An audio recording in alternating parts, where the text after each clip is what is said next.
Hi everyone, I'm Ravi Handa, and today we are primarily going to talk about how much is enough. I have been a math teacher for most of my life, and I'm going to look at it from a mathematical perspective.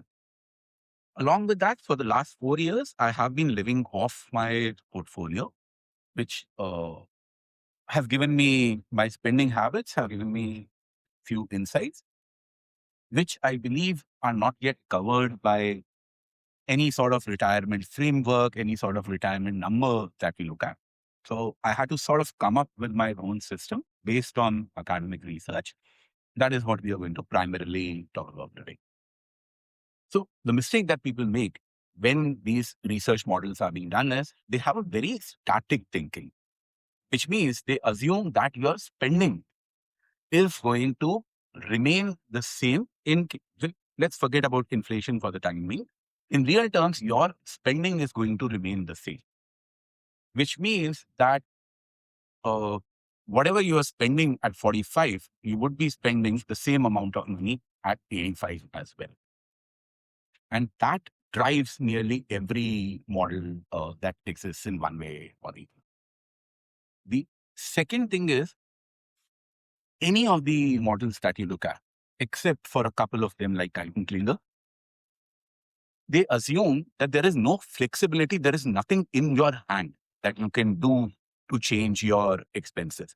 Even Guyton Klinger, the model that I have based the entire thing on, is also just market dependent and not very much choice dependent. And that creates a problem. The other thing is that people like shortcuts. That, okay, they'll roughly calculate their expenses and they look at, okay, maybe some people talk about a 25x model, maybe some people talk about a 40x model. I have heard anywhere from 15x to 80x in various places from people I know, like, respect, because they're lazy in their thinking.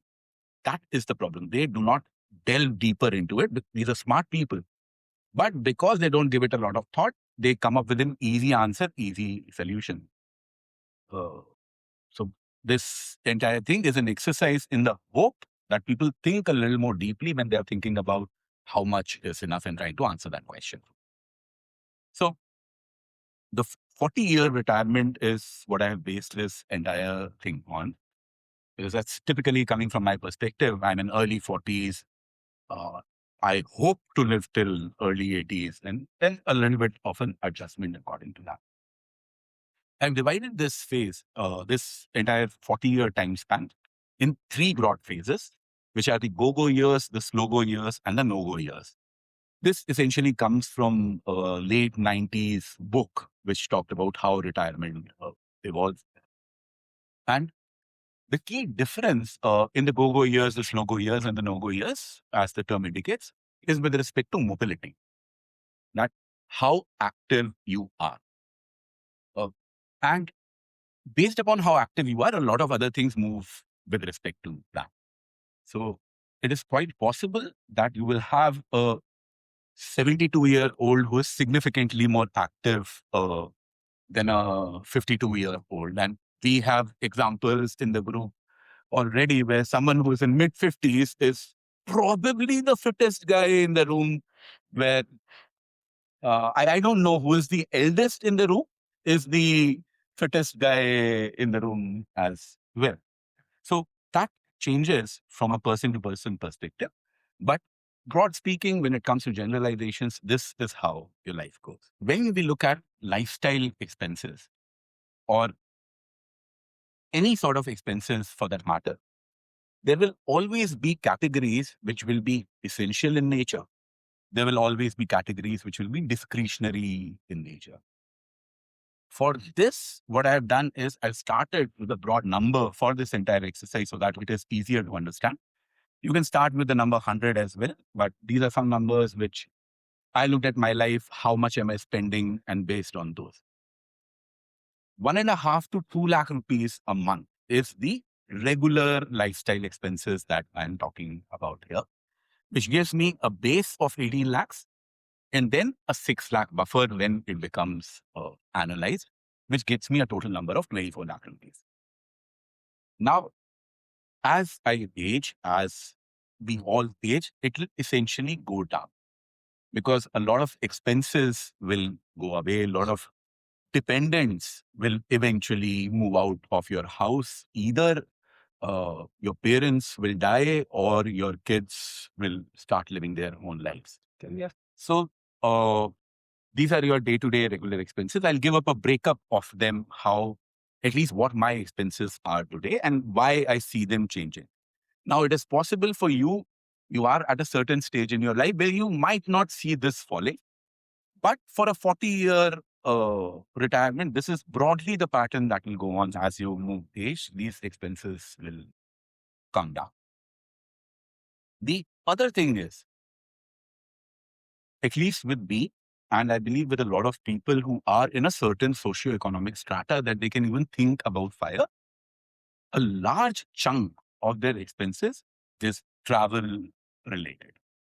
And which is again another problem that I see with most of the retirement guidelines, calculators, whatever you want to call it, is that they don't really separate the types of expenses. And that is why it is important to come up with a system which can separate the types of expenses. One is the lifestyle expenses, which are essential, and lifestyle expenses, which are discretionary. The other one is essentially travel, which is far more flexible than the sort of expenses that you have. Now, what I have assumed, again, with these base numbers that I have with 18 lakhs and 24 lakhs of lifestyle expenses, is that within the first 15 years, how much my travel is going to be primarily dependent upon what sort of returns I have generated in the previous year on the portfolio. So if it is something which has been a negative year, then I will spend only 2 lakh rupees.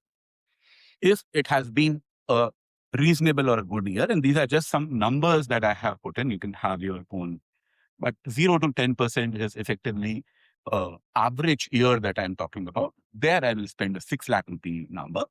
And if it has been a good year, then I will probably spend 12 lakh rupees in that particular year. These are the sort of adjustments that I can make. So very similarly, what I do believe, whatever happens, there should always be some sort of, however bad year you have, you need to have some sort of a travel budget built into it. In the slow-go years, this reduces a little. In the no-go years, it reduces further. So the number that I talked about, the 18 lakh and the 6 lakh buffer, which gives me a total of 24 lakhs that we are dealing with. This is the current breakup of the same.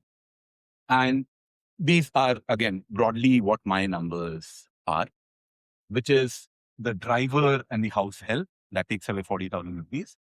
School plus home shopping, again, annualized, it comes monthly. So annual numbers are converted to monthly. It's typically around 35,000 rupees. Eating out, utilities, subscriptions, petrol, blah, blah. That is around 45,000 rupees. I have 2 cars, their insurance and everything. 25,000 rupees. So if you analyze it, it is 3 lakh rupees. So that once again covers, I think, petrol, insurance, maintenance, etc. I have elderly parents so they live on rent. That rent is something that I pay out. And along with that, a lot of other online expenses that they have. That is also something that I do. That comes to around 45,000 rupees. Now, in each of these categories, there is a different level of cut that I can do. Health insurance is separate. Health insurance is not a significant enough number to put is it? No. So health, at least for me, so my health insurance is typically for both my parents and me, my wife, and my kid. It comes to something like 60,000 rupees a year. How I looked at is house help is not something that I can let go of. So that becomes my essential. Driver. It is true with everybody. It is true. Driver is sort of discretionary in nature. Yeah. So right now I have a full-time driver who works with us. takes care of my car, takes care of my parents' car, drives all of us around as and when we are available. Now, that is possible that that part can be cut down because there are apps which exist on which you can actually order a driver. And if you can order a driver whenever you seriously need it, so you can essentially bring that portion down. I can very comfortably bring that portion down because I don't have an office. My parents are close to 80. The number of times that we actually need to go out and need a driver, it is there, it is nice, but that is something that I can cut very easily if needed. So school plus home shopping, that is once again, if required, I can cut, I cannot cut down the school costs, but I can cut down some of the shopping costs which are there.